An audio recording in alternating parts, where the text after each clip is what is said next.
Dikisahkan seorang putri bernama Raden Ajeng Ambaningsih Adiningrum yang merupakan anak sematawayang dari pasangan raja bernama Raden Adhikara Bayureksa dengan permaisurinya bernama Raden Ajeng Banurasmi Astuningtyas. Ambaningsih sebagai putri tunggal sangat disayangi oleh ayahnya. Negeri yang dipimpin ayahnya pun aman dan tentram. Raja dikenal masyarakat sebagai pemimpin yang bijaksana dan menghargai rakyat kecil.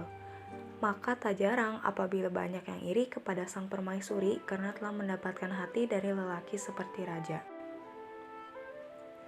Suatu pagi, keluarga kerajaan seperti biasa akan melaksanakan sarapan. Raja dan ratu memerintahkan Dayang untuk membangunkan sang putri. Masuklah. Tuan Putri, Raja menunggu di bawah untuk melaksanakan sarapan. Baiklah, tolong bersihkan kamarku tanpa merubah posisi barang di dalamnya.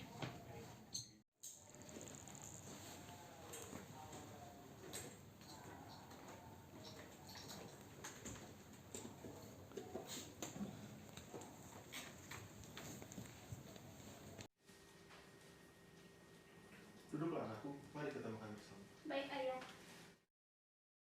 Apakah kamu baik-baik saja, sayang? Wajahmu tampak pucat sekali. Aku baik-baik saja, Ibu. Jangan mengkhawatirkanku. Syukurlah. Mari kita makan bersama.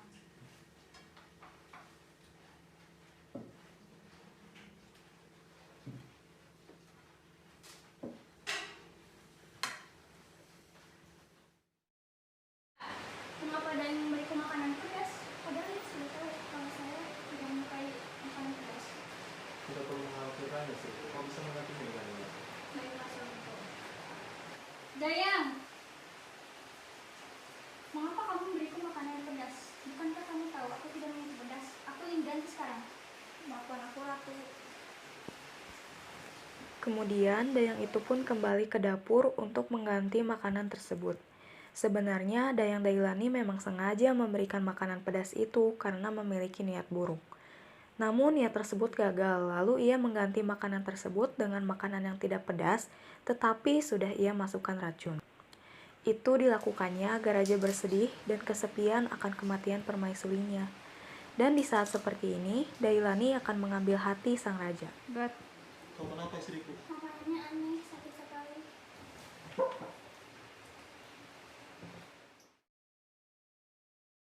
Astaga, Ayah. Kenapa, Ibunda? Napasnya sudah tidak ada, Ayah. Tidak mungkin, kenapa kau pergi secepat ini istriku? Ini semua karena makanan dari Dayang. Itu ada yang aneh dari makanan itu. Dayang, kemarilah. Ada apa, Tuan Putri memanggilku?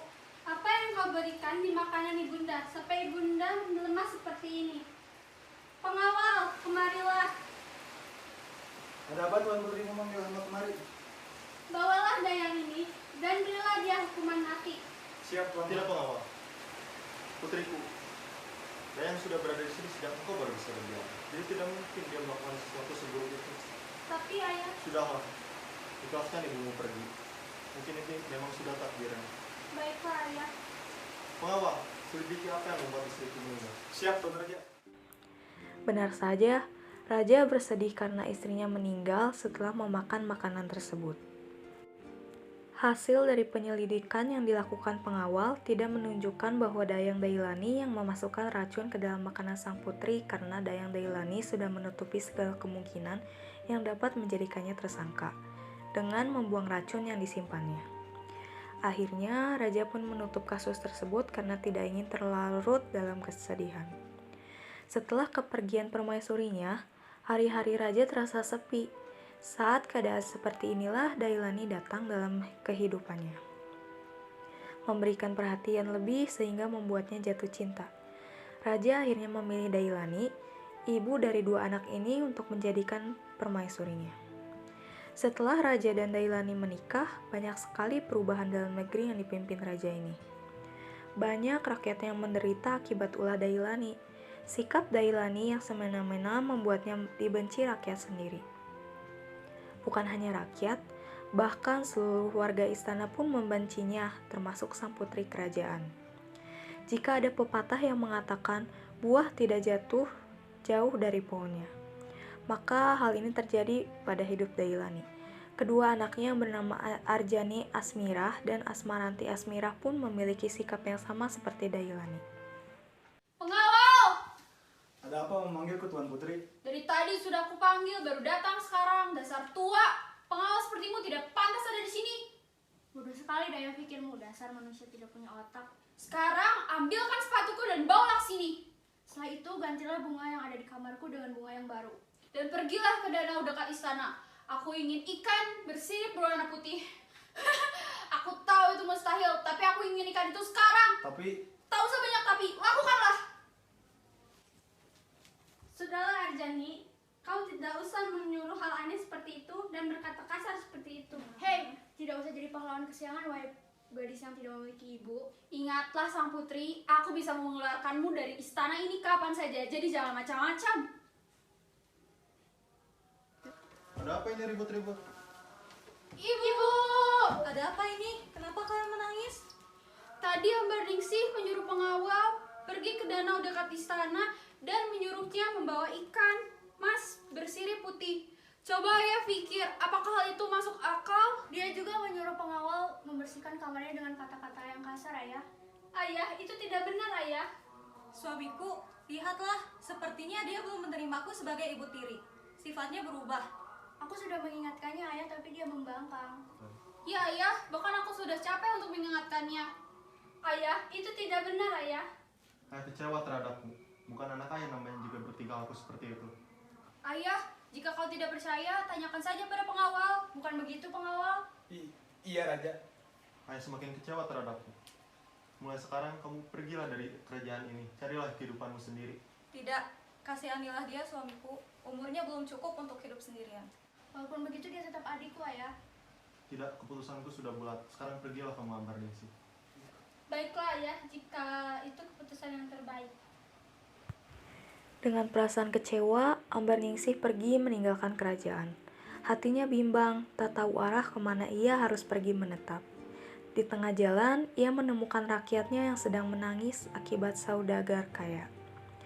Melihat kejadian tersebut, Ambar Ningsih selaku putri kerajaan merasa bersalah karena melihat negeri yang dipimpin oleh ayahnya masih memiliki rakyat yang menderita.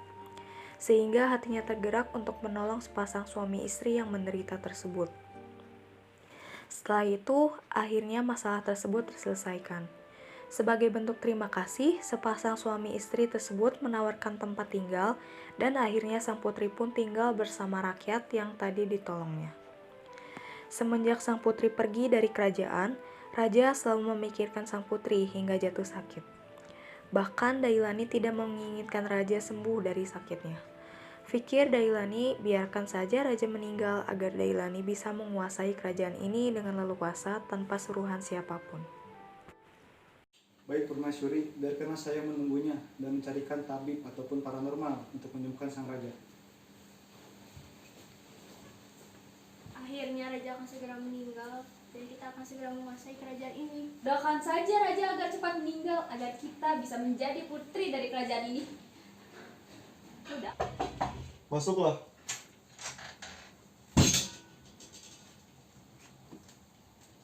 Raja, izinkan hamba untuk menyembuhkanmu. Sekarang, bangunlah dari tidurmu.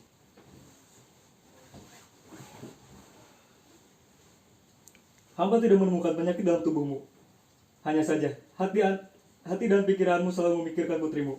Bolehkah hamba berbicara sedikit denganmu? Bicara. Begini Raja, saya melihat dan menemukan keganjalan dalam pikiranmu. Biar hamba jelaskan. Sebenarnya sang putri tidak bersalah. Putri telah dituduh oleh permaisuri barumu dan kedua anaknya. Bahkan ketika kau sakit, mereka menginginkanmu mati agar mereka leluasa menguasai kerajaan. Benarkah demikian? Saya menyesal telah mengusir Ambar Ningsih dari kerajaan ini. Benar Raja. Sekarang kau harus mencari sang putri dan menyuruhnya kembali ke kerajaan. Saya akan memberikan ramuan untuk membantumu agar bisa berjalan. Silakan diminum Raja.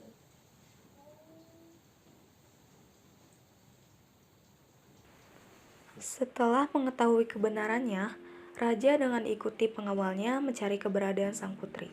Mereka mencari ke sana kemari dan bertanya kepada salah satu rakyatnya. Dan akhirnya, raja berhasil menemukan sang putri dan membawa putri kembali ke istana. Sekarang, raja tidak lagi memiliki pendamping, sebab setelah kembalinya sang putri, raja telah mengusir Dailani dan kedua anaknya. Raja hanya hidup bersama sang putri, dan akhirnya negeri yang dipimpinnya kembali makmur seperti dahulu.